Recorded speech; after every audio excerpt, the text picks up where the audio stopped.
Yo, what up, everybody? Welcome back to the show. It's the Fandom Frequency Network, man. We cover everything in the world of pop culture fandom, man, all through the multiverse, anywhere you could think about. We're going to cover every corner of it, man. And me and my main man, Skip's right here. It's your boy Kenny here, as you see the names on the screen there.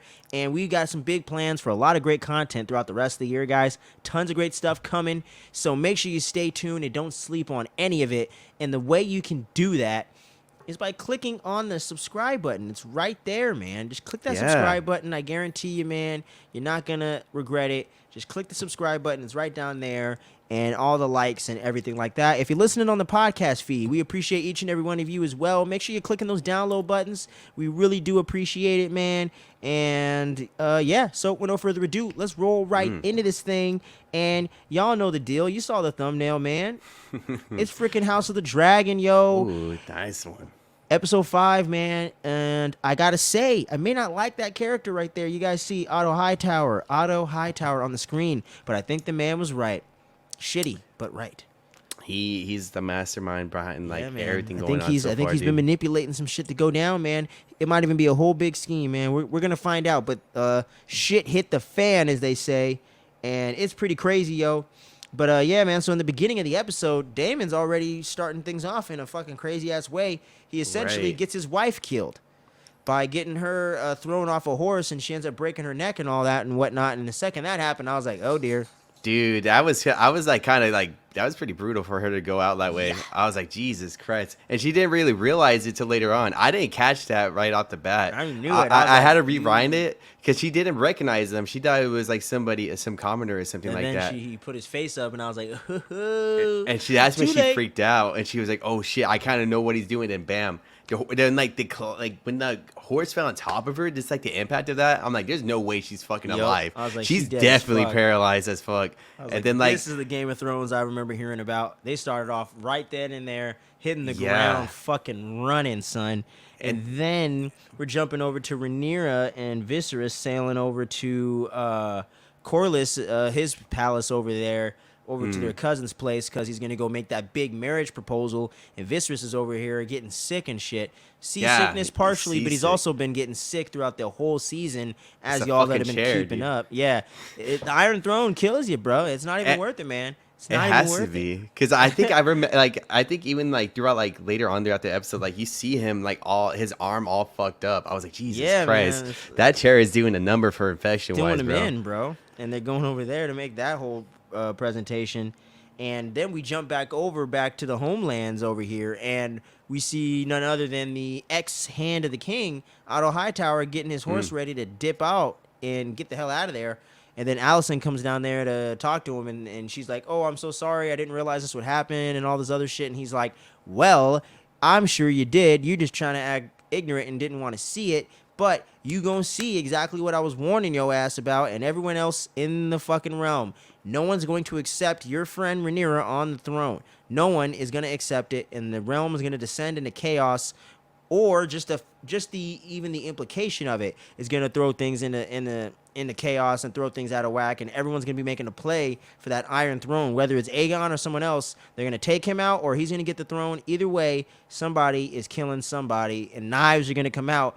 Like Rhaenys says later. So, yeah, man, just crazy shit how this guy just ended up being right, man. He predicted all the big stuff kind of to come, that things would develop into chaos.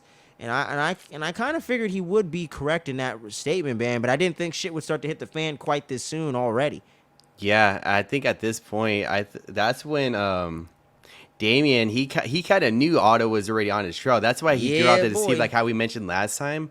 So that's when we're starting to fully see that whole picture being played out at that point, showing the full image of okay, so we're gonna be seeing these stepping stones going forward of who's gonna be in that power control in the future. At the stepping stones, even at the stepping stones, yeah, dude. So see what I did there.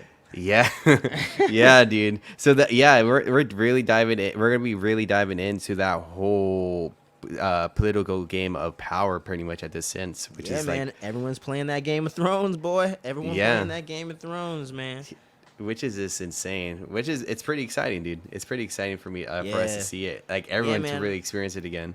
For sure, man. I love the way that all the politics is really just is just so well done in this show, and you really get invested in kind of what's going on, and it definitely has those soap opera elements for sure. You know what I Yeah. mean, between all the relationship stuff going on and everything like that. But that is the way things tended to play out in this political environment between people making political plays, between marriage, arranged marriages for power and prestige and wealth and all these different things. So it definitely Yeah. plays well with old and fictional with real and fictional history. So it's gonna be really it's really cool to see the way they've been setting it up, man. But I like the way that this episode starts off with action and very compelling drama and things to kind of really reel you in from the jump street, man.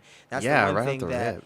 I think a similar series that's on TV right now that hasn't necessarily hooked me in the same way, but I'm still interested to see where it's going to end up going throughout the rest of its first season.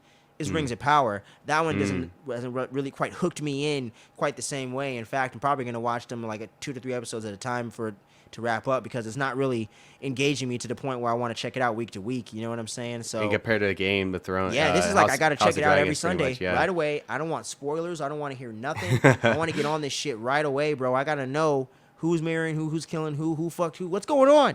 You know what I'm Yeah. saying? It's like Cobra Kai as an example. That has soap opera elements all through that motherfucker. But Pretty if you much. can get Yeah. invested in great character work and good acting and good storylines, that's gonna get me past that and keep me invested in that way. So soap opera elements can be corny, but if you do them right and you do it with enough as more of a seasoning and kind of a flavor of what you're doing, and you don't rely solely on that to get your story across. It's really well done, man. And as we keep going through this thing, they finally arrive at the palace and they're talking to Corlys and everything, and he's like, "Well, I got some." Or where's the king at? Actually, this is how you welcome me. Where the fuck is Yeah. Corlys at? And he's like, "Oh, he's over here. You're gonna have to walk your sick ass way over here to go see him."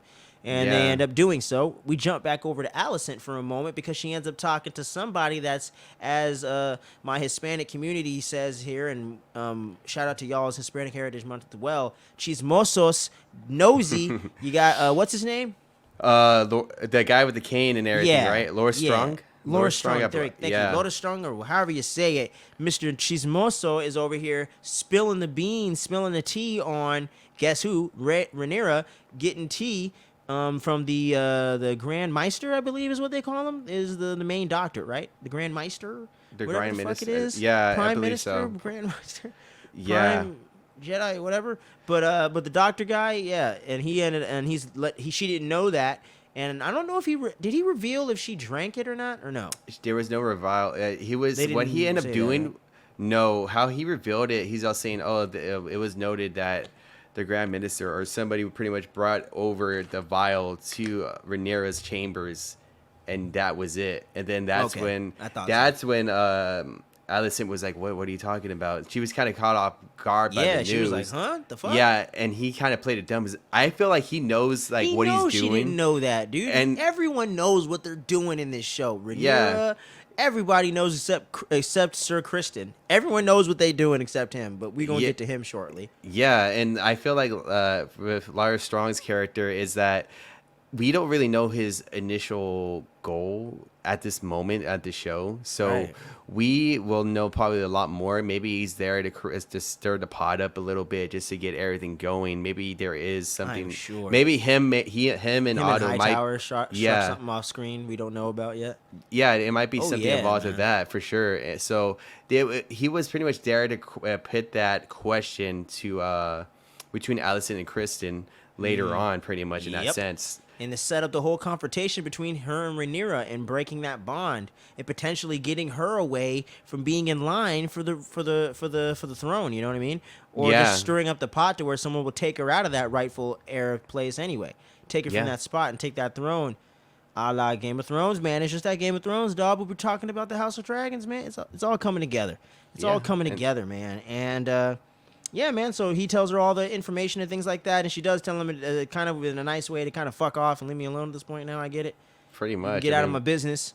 And then and he what ends else up could he walking do? off. Yeah, he ends up Yeah, walking like- off with his little limping ass, and then freaking oh my gosh, I'm totally tripping here. And then character? word gets out that Rhea Royce, who was Daemon's wife, is now deceased, and the word gets out on that. And then Corlys and Viserys end up having their full-on discussion to have that marriage proposal go down. with and with The son. Rhaenyra and Sir Laenor, his eldest son, who will. But they had some details that they had to figure out first, and I didn't even think about a lot of this stuff. But that might be due to my inexperience with the overall lore and just medieval history or whatever in general. I don't get that deep into that kind of stuff.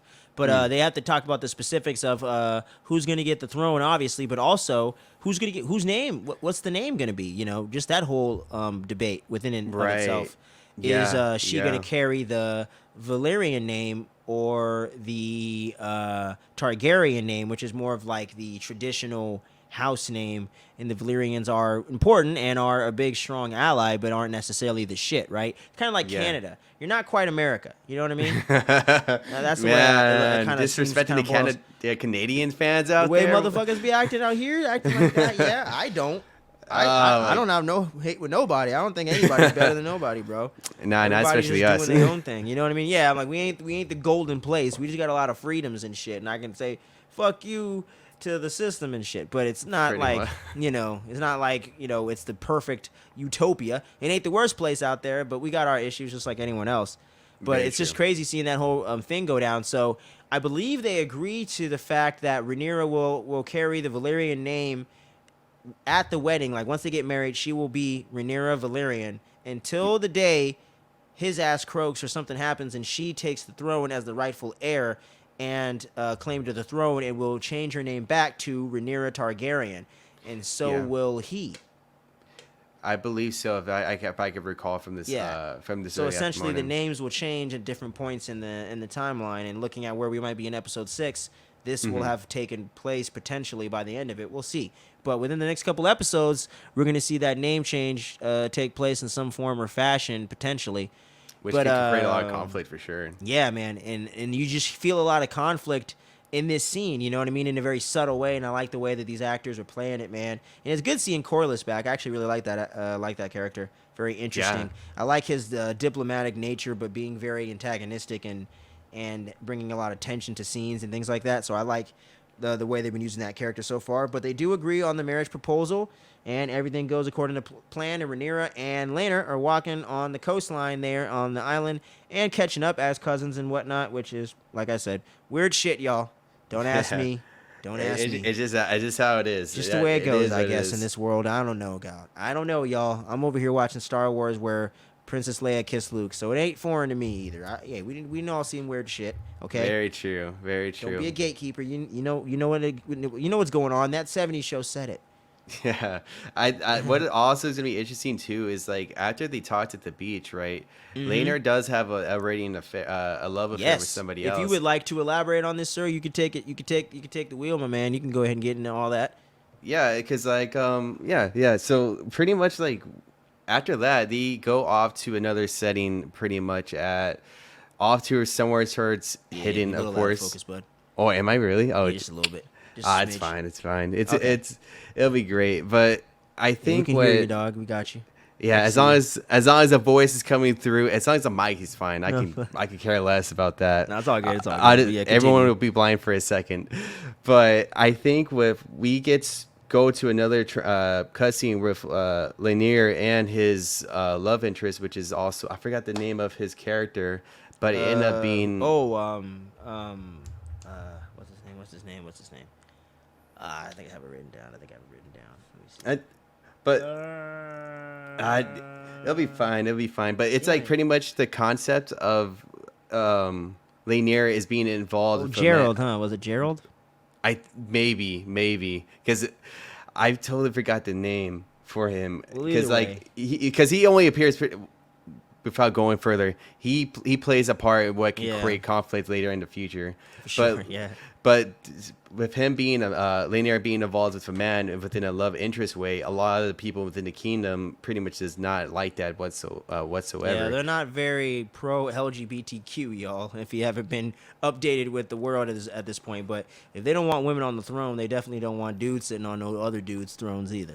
Yeah, so that's when his mother Rhaenyra, Rhaenys, was it Rhaenys, Rhaenys? yeah, I think it's Rhaenys, Rhaenys, yeah. Rhaenys, like she's also has fears for that too because she mentioned Yeah, that they're too. aware he's homosexual for sure. Yeah. Yeah, so that's like obviously that comes to question because they were even talking about the wedding night when they're trying to Yeah. between him and Rhaenyra trying to make a child. Yeah, he's They're like, trying to don't figure all worry. that out, He'll like and it once he experiences it. yeah, and What then he they're was trying to saying. brush it off, and then we at that point we were going to see a lot more of what's going to end up happening within the next episode with when it comes to that conflict. But you get introduced with the whole affairs going on because it is arranged marriages, right? Yep. So Lanier is involved with that gentleman. I forgot his name, but with his Sir love Gerald interest, or Sir John or something. Sir Something Gerald. like that. We'll call him. I'll say Gerald. It seems Yeah, like we'll it's call him right. Gerald for now, and if we're wrong, Just you correct can us let us down know below in the comments. But Yeah, we're for aware sure. we're wrong. That's for sure. And then we have Rhaenyra and then her love interest with what's his name? Sir Kristen. Sir Kristen. And that's the whole point of arranged marriages is that they're being really only being married because of the interest of the gain of power, the stability of the kingdoms, and not really for love. So there's those little affairs going off to the side, and Kristen Which doesn't still really like carries that. in civilizations today, man. I've seen it Yeah. myself. Yeah, very true. Till this day, they still have that going on. So it's a little interesting seeing that because Sir Kristen, he's not liking that whatsoever. He's like, I had to break my oath just to to pretty much be with you. I shouldn't even have slept with you that one night. And you kind of see that hesitation already there when he was just standing there when Rhaenyra called him in, and she was already pretty much undressing him. He knew it deep down that he shouldn't be doing it, and since he broke that oath and him seeing Rhaenyra getting married was to somebody else and not to him, he kind of really feels like in that really kind of in that bind. There's not really any way for him to be satisfied because that one way he broke the oath and he can't really regain that honor back at any point in his mind. And on top of that, he's at that point where he's trying to take her away from it, trying to implement the little we can run away and stuff like that. Yeah, when they're back on the boat sailing back to the kingdom or whatever, back in King's Landing, right? Pretty much heading back to King's Landing. Back to King's Landing. She's all trying to make she made an agreement with Laenor that they could have an open marriage essentially. And then she's talking to Kristen about that arrangement, and he's like, "What the fuck? Nah, let's run off and get married together. I don't want to stay and have you deal with that and have you sell yourself off and all that shit." And then she's like, "Well, I want all the perks of the throne, so I don't care about." It's like that. It's like the house is big. She mentions like the house is or the throne is bigger than us. Yeah, it's bigger than all of our families because it kind of holds together the kingdoms as well. So it's kind of interesting before we go further. It's kind of interesting seeing all that being played out and seeing how everybody's affected by it because some of the actions we get to see later on throughout the episode and stuff like that for throughout the cast. And he is pissed. He storms off, man. And as soon as they return, Viserys passes out, man. And I was like, "Oh shit, is he croaking?" Oh no, that's right. What's going on here? But it was a fake out because he ended up being okay. They just took him to his chambers and everything like that and got him his leeches and all that other stuff. But as soon as Sir Kristen gets back to the palace and all that stuff at King's Landing, he is summoned. And he thinks by Rhaenyra, but oh no, sir, you have been summoned by the queen, yo. And Alicent wants to talk to the boy because she knows something's up. And she's like, "Hey, if you know something, I know you're her sworn protector. I think you've been close enough to know what's going on." She might even have a little bit of a suspicion of what's going on between these two and might even sense a little bit of that attraction since she does know Rhaenyra very well, has known her for a very long time. So, come to find out, Sir Kristen just spills all the fucking beans because he says, "Fuck that bitch. I'm letting him know what's going on, and I'm telling him I broke the oath. She slept with me and not Daemon, and that wasn't true. She is being truthful there, but that's what happened. I'm sorry I kept a secret from you. You can sentence me to death if you like." And I'm like, he was "Hey, ready bro, to die. why don't you just hold on a minute? She might not do that." And then she lets him go, as I suspected she would, because it's war season, bro. It's wartime. I feel like she's gonna be using that information as a piece for her advantage. Oh yeah, dude. She's gonna hang that over Rhaenyra's head like cheese over a rat, man. She's gonna hang that over him like a crazy man. and then she tears up and she's all upset about it. But now she knows that it's time to bring out the knives. We ain't talking Knives Out 2 though. And she's bringing out the knives, though. And then Rhaenyra talks to, or actually, we jump on over to their little celebration that's about to go down to celebrate the beginning of their celebration leading up to the big old wedding. And Viserys and Rhaenyra are seated at the table getting ready to feast and all that. And Jason Lannister wants to go pay his respects, if you will, and kind of act like an arrogant asshole as usual. Yeah. Act all petty and whatnot because she didn't want his lame ass. And then he ends up over there cracking his lame jokes and whatnot. And then Viserys gives Rhaenyra a look like, can you believe this asshole? And then House Valerian, it's so funny, man. I love like these little douchey characters like that. No matter what world you're in, there's a douchebag somewhere. You'll see the Lannisters. It's funny because like when you see Game of Thrones, you'll see the Lannisters a lot. I hear about that. I hear they're like very like almost like a more negative, fucked up version of a Tony Stark kind of swagger thing going on. Pretty much like the Lannisters. It's cool. It's interesting to see them where they were at before we got to see before we see them very first to where in Game of Thrones. Know them in that, yeah, man. Yeah, so it's interesting to see them below that power range when they were at because they're at a different level at that point. So it's cool to see those kind of characters from those houses be portraying them and stuff like that. And you start to get a little more of the houses every now and again. But I love how they focus strictly more on the Targaryens and everything like that. So you get more of a firm, kind of just clean, small focus, which is really nice for people like me that are just getting into this whole world and the whole franchise. I think it's a great entry point in a way to kind of give you a little bit of a prerequisite so you can kind of go into there knowing a little something for that Game of Thrones 2. You know what I mean? That Game of Thrones 2 class. So you're kind of ready to go. But yeah, man. So that ends up going down. And then there's a big old like Mandalorian-esque theme sounding drum thing going on because House Valerian entered the building, y'all.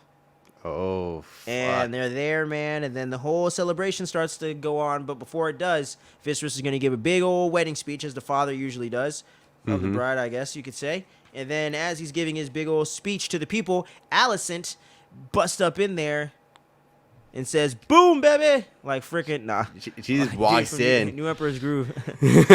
Boom, baby. Pretty much, and she was wearing like she's wearing the house dress, the green dress from the house, I believe, right? High Tower, sir. Yeah, it's war. It's war out here, bro. She said, "Fuck y'all." And now she's going on her own side, and that ends up being a really, really big detail from the books as well, because that actually ends up being the colors of the other faction that builds up for the Civil War of the Targaryens between the red and black Targaryen and the High Tower Greens, man, and it all builds up. And, I don't know if the Valerians get involved in that. I'm not quite sure what side they take in it. That didn't come up in my research, but I do know that this is a really big plot point from the books that they are slightly starting to hint towards, that I think they're going to build towards a little more slowly in this first season or so. But I think we are going to get there by the end of the season, but we'll get more into that in the prediction section in just a bit.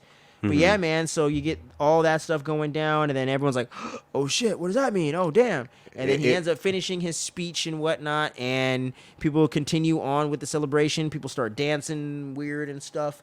And, yeah, and Kristen's over here mad dogging, pissed as fuck, man. And, yeah, man, but yeah, was there anything you wanted to add, good sir? There was Damien, also a Damien, too. Oh, yeah, like Damien entered in, right. You're right. Yeah, Damien entered in, and everybody felt so uneasy. And the person...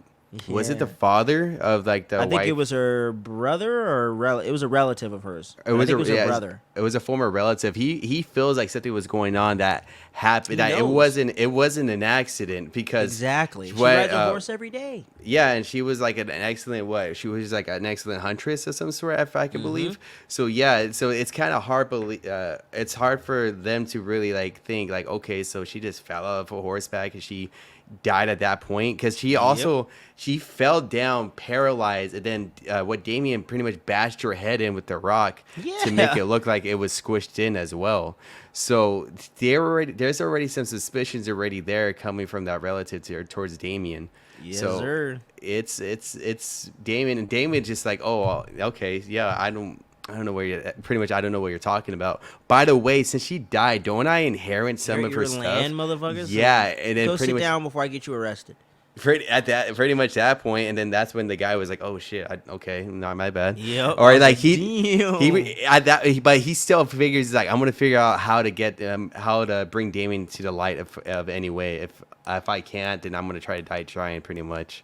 So it was interesting to see that contrast, and then you see Viserys kind of like eyeing Damon, seeing what the heck is he What the hell's doing? going on here? What's his plan at a certain point too? Because he's like, he may be sick, but he's not blind. He knows exactly what people are trying to do and stuff like that. And he has a close eye onto his brother as well. Oh, but shit's gonna start heating up real fast and real quick because Mr. Gerald over there realizes that Rhaenyra and Sir Christian got a little thing going on. Oh yeah, little Stevie Wonder part-time lovers going on over here. So he's gonna go over there and try to strike up a deal with the guy, saying, "Hey, I'm invested in the other guy. You like the girl, so why don't we make an agreement not to let the secrets get out in order for us to continue doing what we're doing?" But Christian's like, "I don't want that bitch, and why you putting your nose in my business, motherfucker?" So then he's pissed off, and he's over there about to go kill himself and shit, while Rhaenyra's over here flirting with her uncle again, talking about running away in whatever language they're speaking. Talking about kill everyone and make a move and let's run off. And I'm like, what? I'm like, are they about to red wedding this motherfucker? But even crazier? Damien is just freaking. He looked like he was getting ready to do it, bro. But then he had that look. But then you see somebody fly by and tackle the shit out of somebody and start kicking some ass. You're like, well, what the fuck's going on here? What's going on here? Bunch of commotion going on. Viserys, no one can see what's going down. Rhaenyra's over there about to get trampled and shit. And homeboy's got to get in there and save her little ass from getting trampled and whatnot. What's his name? Lanner's over there like, what the hell's going on? What's going on? And then guess what? Mr. Gerald's getting his ass beat by Sir Kristen, who just gone completely apeshit like he just got out of an ECW pay-per-view. Dude, with Mick Foley, and he's beating his face in like he just smashed a pie, and his name was Jason Biggs from American Pie. It's crazy. Pretty much, dude. He was like beating his fucking face, and that was a huge crushed shock. His skull. And it was crazy too. Like throughout that time frame, like when those two were at it, and Sir Chris was beating them down, I honestly thought, because we saw like scene of Viserys, his nose was bleeding. I thought he got poisoned. I was like, oh fuck, somebody fucking poisoned him. Up blood, and I'm like, whoa, he's dying. They're getting beat up. Holy shit! But it turns out he's just getting sicker and sicker, and he ain't quite dead yet. Yeah, but like in that within that, like it was like 5 minutes or something like that. That there was all that playing in. I was like, holy shit! There's so much shit going on. In the show so far, bro. Holy shit! It's like the start of it, because like we got glimpses of within the previews that there's gonna be even crazier shit going on. Like there's actually a fight scene. I thought that the fight scene was going on this one, but it was nothing. It was just between Sir Kristen, and Mr. Gerald and shit, who's gotten his. He is now deceased. He is no longer with us. Yeah, he got. Laner is heartbroken. Yeah, he was crying. Caught on to what was going on right there. But anyway. I think that's what people are gonna start questioning too, because they're like, why is he crying for him? Why? What? They're gonna be like trying to probably piece it together. And like things are gonna start popping up. But and that's where the episode ends off, man. And overall, what do you got to say? Overall thoughts, positive, any negatives, anything like that, man? What were your big standouts? Oh no, wasn't there like the wedding? Like didn't they like push forward with the wedding too? They did. Yeah, like they did. You're right. I think they did push forward to the official wedding where they said I do and whatnot, and they now are an official thing. And I think that was it, or was there anything else? I think Sir Chris was getting ready to kill himself during that whole wedding scene. He was like all that's armored what it was. off. I flipped it. Yeah, he was actually getting ready to kill himself, but I think. Allison stopped, wasn't she? She saved him. Yeah, Allison stopped him because she called out his name. He was all ready to do it. He was like full in, knife out, suicide over armor here. I'm like, gone. bro, it ain't that serious, dog. Yeah, it's a man's honor. Back in the day, that was everything. I guess he broke it. He broke it. I guess so. And at that point, he's like gonna be a cuck in the point of society. He's like, man, I can't even love my wife, love the person I love out and openly, and I lost my honor. Fuck, I might as well just end it right there. I can't regain it back. What do I got to live for? But luckily, Allison got to him in time and saved his ass. But it looks like he's going to suffer some big consequences, because that pretty much wraps up the episode, and we get into that big old preview for episode 6, where we're sending you back to the future. We're going 10 years forward in time, man. Big time jump. We got some big recasting going on, man, and all that good jazz. So now we got Allison being played by one of my favorite all-time actresses that's of this kind of current generation right now,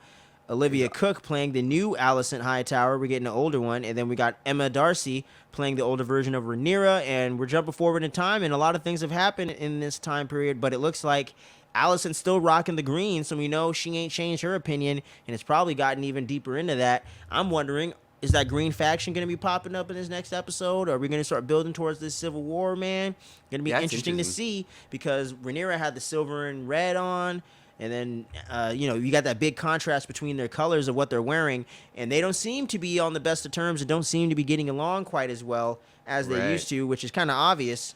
But yeah, it seems like there's a lot of tension there, and there's a lot of action going on, man. Dragons burning people alive. The kids are a little bit older now, kind of starting to become in the contention for being the next heir and kind of finding their own place within this whole hierarchy of the House of the Dragon. So a lot of big shit going on in this episode. Damon looks like he might have become a father, which is terrifying. But he did get him a lady, pretty lady, I might add. And he's got there with the Valerians building a strong foundation and a big union for himself as well. So you got a lot of plays going for the throne, man, but I just can't predict where this shit's going to go at this point. It's pretty compelling stuff, my friend. I cannot fucking wait. No, I 100% agree. I think that's what makes this show very great. I mean, we won't really know until... It's just getting better and better. Yeah, and that's why I'm really enjoying the show. Like, even though, like, I can't watch it in the night of. I wish I could, but but the thing is, like, I'm always anticipating for each episode because there's always something like new to the table that's going to be awesome to watch. Seeing like how the drama and how the story is going to be playing out, and with unless like we won't really know the predicament of the show unless we actually read the books. Yeah, unless you read Fire and Ice, man, I believe is the name. There's no way to really be able to like predict it otherwise. You know what I'm saying? And they could take so many zigs and zags with the material. You still can't really predict it fully. But they have a little bit of a more clear idea than we do. But it's going to be insane to see where this shit goes, man. But I'm excited for the time jump. I've really been waiting to see Olivia Cook in the Game of Thrones universe. I thought that's just interested the hell out of me when they announced this show and when they put the trailers out and stuff like that, because that was a pleasant surprise for me. And it's going to be interesting to see just where everything goes, man. Viserys is not looking well. He looks like he's in really terrible shape. So I thought he was going to die. Like, I know, man. He ain't making it to the end of the season, bro. I'm telling you, if he does, I'm going to be super fucking shocked if he makes it to the end of this fucking season, bro. I can't see it. They'll get him a little bit of Hightower. We get a little bit of Otto up in there, so I wonder what he's been up to these days. He could be a lot more dangerous being free of the royal palace, being out there just doing his own thing, making allies with whoever the hell he sees fit. So there could be another big power player coming for that throne to get Aegon in the number one spot. Alicent and Otto could be having a big play. Could be doing something. They could be planning something, man. There's a lot that could be building up in the mix. But that's the one thing I love with this series so far, man. Every episode just builds your intrigue more and more. The action that does happen is just more in your face, is more impactful. But when the action happens, it is very important to the story. And I love how they're putting the story first before everything else, character development before everything else. Which I think you were getting ready to say, and I was going to say at the same time, I'm really freaking enjoying that, and I'm really appreciative of them doing that, because there's some other series that come out this year and other years in the past, and some stuff going on TV right now that definitely are not hammering home in that regard, in that fashion. So it's really nice and refreshing to get that in each episode. It's just building on the tension, building up the storylines. Every episode is propelling the story forward in an important way. It's not dragging its ass or wasting any time. Only episode 2 to me was a little bit on the boring side, but episodes 1 was great. Awesome introduction, and episodes 3 through 5 have just become better and better and better, and it's just at that top tier TV right now, man. And if it continues this way, it's going to make that top 10 TV shows of the year for me, man. So, yeah, and you said, like, because, like, you said you got for the book for Fire and Blood, like, they said, like, the green... the green colors there for the Hightower house is like a big faction that kind of starts building up in the realm and within King's Landing, dude. That becomes like a big old faction thing. Oh shit! That's gonna be an interesting stuff. Because like I said, I haven't read the books or anything like that, but knowing that, and then like to see all that unfold, maybe even by the end of the season finale, to really turn over to that war that you mentioned. That might be season 2 of that. Yeah, that might be where we set things up to end it off. Yeah, who knows, man? But it's just the implications of kind of seeing where they're going with it is really, really exciting and just really cool, man. I just can't wait to see where everything's going, man. It's just, god damn, this shit is good. Like, it's just crazy how it's kind of out of my normal wheelhouse, but I'm just enjoying it so damn much. I told you, dude. Like, I told you, like, before we got into watching the series, I'm like, I feel like depending on how the first episode may be, it may be great or it might be iffy.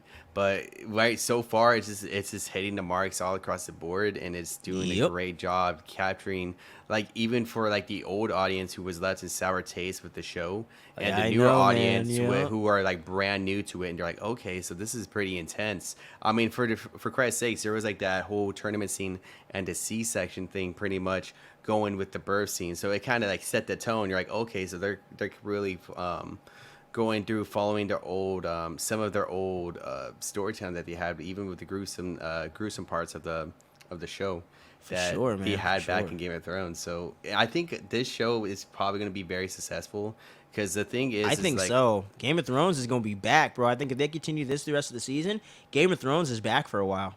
yeah, and I don't know how, I don't know how long the longevity of the book is, and I Me don't know, neither. or if Like, what's the plan with the series overall? Like, do they want to yeah. cover all 200 years, or do they want to, or most of whatever it is, close to 200 years? But do they want to cover that whole time gap, or do they want to leave some room for the other spin-offs to kind of fill in those gaps? I would assume that's probably the direction they're heading in, with like 5 to 6 other projects announced. You would think they'd probably only cover about maybe 50 to 100 years. Yeah, yeah. So I think it's one of those things Excuse me. that we'll wait and see. We'll wait and see once they get For done sure. with this series. This series I feel like can go on for another 2 or 3 years as a possibility, because Easily, yeah. Like, they could definitely get a good 4 to 5 seasons out of this show if they wanted to, covering 5 to 10 years at a time each season. Because season 2 is supposed to have a big character that's been around for a long time, that was in Game of Thrones. It was around 200 years old or so. It was aging very good and slow and whatnot.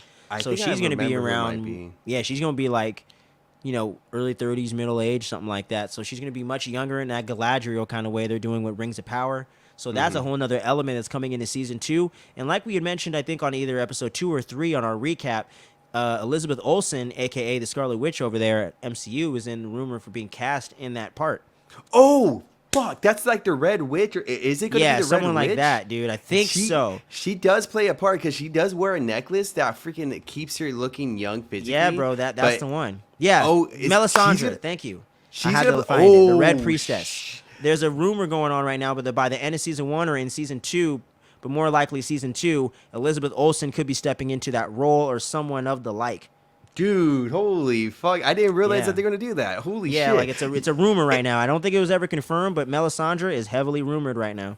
Dude, that would be interesting, because like that would be really the only character that I Oh can wow, think they of didn't in the introduce her show. until season 2. I see, because I was looking. No, At the, she didn't really, like, until season 2, and then like she yeah, got sprinkled every in other throughout one, like the yeah. series, pretty Okay, much. so there's actually a lot of room they could fill in with her backstory and whatnot, because it's not necessarily all spelled out in the previous 7 seasons of the Game of Thrones she was in, right?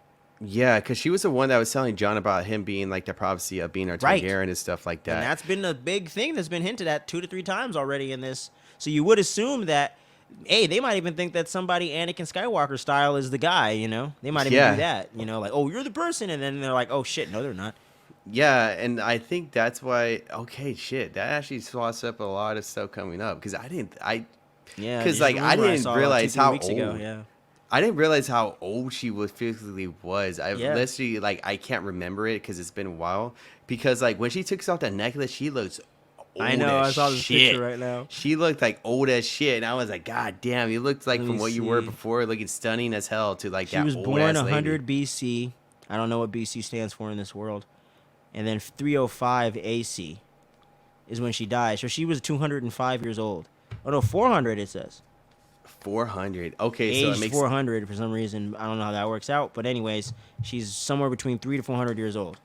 Jesus Christ. Okay, so it'll make Supposedly. sense if she makes her. And I can see Elizabeth Olsen playing that character. I mean, shit, she replaced the freaking witch. It is in the Elizabeth. It's kind of MCU. Scarlet Witch-esque, but it could have totally different vibe to it though. But I Pretty would much love the to see same. her be a part of Game of Thrones or just anything of the like. So That'd I'm be cool. open to it. I like the idea of them putting a Game of Thrones character into this series and tying up some of those loose ends and building out a lot of that lore, making it really rewarding for those hardcore GOT fans and just the Song of Ice and Fire overall. Just those people that are really into the lore, I think they're going to appreciate Within the those books, very yeah. Marvel, Star Wars-esque type tie-ins. So I think that's only going to strengthen the overall anticipation of the series and the show. So it's gonna be dope, man. I'm really excited to be getting into this. I'm so glad they announced this, dropped it, and we decided to get into this.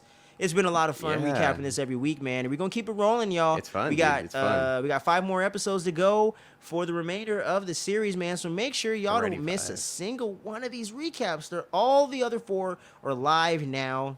So make sure you check it out. We're going to have a playlist for all that stuff, so you're going to be able to check out. We're going to be doing weekly recaps for all the rest of the big series, dropping week to week for this year. So that's going to be Andor 2 days from now, man. We're going to have Andor dropping. Hopefully, we're going to link up, man. And we're going to be doing this Andor thing. We're going to have She-Hulk once again this week, and we got some big stuff, man. Double D's, and I ain't talking about titties, y'all. So make sure you check all that out. We got weekly recaps coming every week, and I was just talking to my boy Skips off camera about this stuff, off the air. We got a big old spooky season planned. We got a whole slate, if you will, of spooky season content. We're gonna have horror, Halloween themed content dropping all month long on the channel during October. From October 1st to 31st, you're gonna be getting hella horror content every single week, almost every day. Horror content for your ears, for your eyes. You're going to be completely immersed in the world of horror thriller, man. And we're going to be starting it up here pretty soon. Got some good surprises coming for that, guys. So don't be sleeping on any of that. And we're planning out some other content as well, man. The channel's just going to keep on growing, evolving, and we're going to just keep on innovating and getting more creative and doing a ton of different types of content on the channel. Reactions, live streams, these are going to be big words of the future. So make sure you get that subscribe button clicked and you get the cowbell going. You got that subscribe, man, and you're not going to miss a single dose of the fucking Fandom Frequency Network. So make sure you stay tuned. And, yeah, man, so any parting words you want to have for the people or about the channel or anything like that before we sign off? You pretty much just nailed it you just nailed it right perfectly right there, dude. If anything, what I'll usually say as my parting words is be safe out there, be mentally, physically strong, and have a great upcoming week. Hell yeah, man. We're going to be seeing you all week long, so make sure you keep joining us, man. You're going to be seeing a lot of us throughout the rest of 2022 and into the future. So until then, y'all, make sure you stay tuned, you don't sleep, and don't break your oath. Oh, that's a good one. You're going to get got. Peace out, y'all. Peace.